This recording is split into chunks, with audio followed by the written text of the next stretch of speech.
रावण ने मरते वक्त लक्ष्मण को बताई थी ये बड़े काम की 3 बातें। जिस समय रावण मरणासन अवस्था में था उस समय भगवान श्री राम ने लक्ष्मण से कहा कि इस संसार से नीति, राजनीति और शक्ति का महान पंडित विदा ले रहा है। तुम उसके पास जाओ और उससे जीवन की कुछ ऐसी शिक्षा ले लो जो और कोई नहीं दे सकता।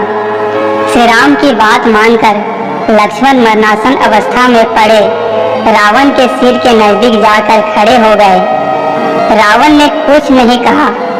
लक्ष्मण जी वापस राम जी के पास लौट कर आए।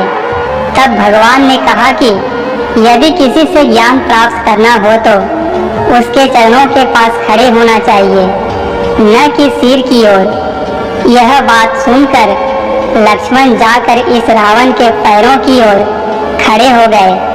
उस समय महापंडित रावण ने लक्ष्मण को 3 बातें बताई जो जीवन में सफलता की कुंजी है। नंबर 1, रावण ने लक्ष्मण को बताई वह ये थी कि शुभ कार्य जितनी जल्दी होकर डालना और अशुभ को जितना टाल सकते हो टाल देना चाहिए। यानी शुभस्य शीघ्रम। मैंने श्री राम को पहचान नहीं सका और उनकी शरण में आने में देरी कर दी, इसी कारण मेरी यह हालत हुई। नंबर 2, अपने प्रतिद्वंदी, अपने शत्रु को कभी अपने से छोटा नहीं समझना चाहिए। मैं यह भूल कर गया। मैंने जिन्हें साधारण वानर और भालू समझा उन्होंने मेरी पूरी सेना को नष्ट कर दिया।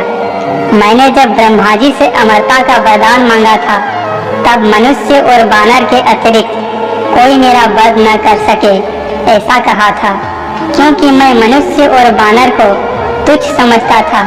यह मेरी गलती हुई।